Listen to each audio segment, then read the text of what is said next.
En 1941, Errol Flynn compró 11,5 acres en las lomas de Mulholland Drive y fabricó la casa de sus sueños, una mansión de 2 pisos con un bar espectacular y una piscina redonda de fondo negro, ideal para las fiestas que acostumbraba dar. Allí, él y sus invitados vivieron la Dolce Vita hasta 1959, en que Errol tuvo que cederle la casa a su primera esposa para cubrir las pensiones atrasadas. Hacia el final de su carrera, se dice que, a Flynn, que murió en octubre de 1959, le costaba horrores recordar una sola línea de diálogo en sus películas. El forense que le practicó la autopsia se sorprendió de que hubiese alcanzado los 50 años de edad a la que murió al comprobar el estado de sus órganos, prácticamente aniquilados por su adicción al opio, el abuso del tabaco y del alcohol. El certificado de defunción, fechado el 23 de octubre de 1959, señalaba como causas de la muerte el infarto de miocardio, la trombosis coronaria, la aterosclerosis, la degeneración hepática, la esclerosis hepática y la diverticulosis del colon. Los restos de Errol estuvieron en la morgue durante 2 días, luego se empaquetaron en un ataúd y se enviaron a California. Estaba vestido con la misma ropa con la que murió. Este viaje duró 4 días, en un vagón de equipajes sin refrigeración. Fue enterrado en Forest Lawn, Glendale. Los portadores del féretro fueron Mike Romanoff, Jack Oakie, Gene Williams, Raúl Walsh, Otto Reichow y Mickey Rooney.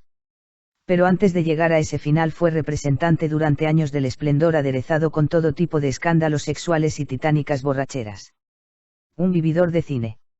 Nacido el 20 de junio de 1909 en Hobart, una localidad de Tasmania, Australia, hijo de un biólogo y una mujer de la alta sociedad, tras ser expulsado de todos los colegios a los que asistió decidió buscarse la vida como boxeador aficionado, buscador de oro, marino mercante e incluso, dicen, castrador de ovejas.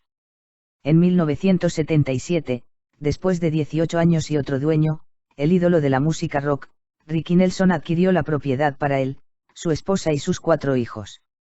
Pero se sentía, algo inquietante en el ambiente, y las compañeras de colegio de su hija mayor, Tracy, no querían dormir allí porque había una presencia que les inspiraba miedo, decían ellas. Ricky y su esposa empezaron a tener problemas con su matrimonio, sus carreras y las drogas.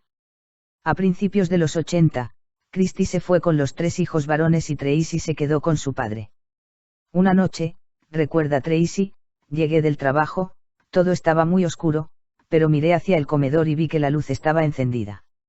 Había un hombre parado allí, y pensé que mi papá había llegado de uno de sus viajes.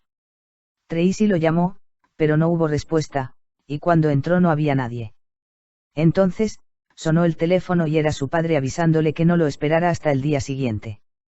Tracy le contó enseguida lo que acababa de ver y Ricky replicó con la mayor naturalidad, ese debe ser Errol.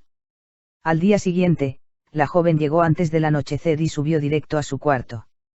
Todo parecía tranquilo, pero a los pocos minutos sintió un ruido que venía del piso de abajo, como si alguien entrara bruscamente, y luego, como si estuvieran rompiendo sillas y cristales, y estrellando contra la pared los discos de oro que había ganado su padre.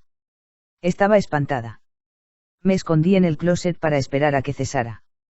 Tracy bajó más tarde, y no había rastro de discos, cristales ni muebles rotos, pero las luces de la casa se habían encendido misteriosamente. Y Tracy se mudó. Ricky Nelson vivió en la casa 2 años más, hasta su muerte en un accidente de aviación. Tracy sigue creyendo que estos incidentes fueron una advertencia sobre la tragedia que le esperaba a su padre. Ricky murió a los 46 años, a destiempo, igual que Errol Flynn. Con su muerte, la casa quedó vacía y oscura.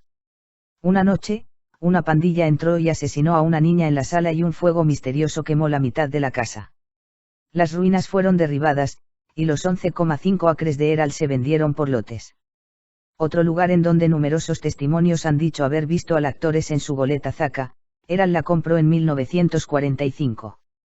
Tras su fallecimiento el mantenimiento de la goleta era demasiado costoso para que Patricia Aymor, su última esposa, la mantuviera, por lo que comenzó a deteriorarse y se le confió al playboy millonario inglés Freddie Tinsley, quien finalmente la dejó en un astillero de Villefranche, en donde acumuló tarifas de almacenamiento más allá de su valor. En algún momento, fue reclamada por falta de pago de la renta y continuó pudriéndose aún más. La gente de Villefranche afirmó que a veces se veía a Flynn paseando por la cubierta del Zaca, siendo considerado un barco fantasma por la noche, debido a los sonidos de risas y tintineos de vasos que fueron escuchados por la gente en la ciudad. Tan es así que se realizó un exorcismo anglicano católico en 1979. A partir de ese momento nunca más se volvieron a escuchar los sonidos de las divertidas fiestas en el barco.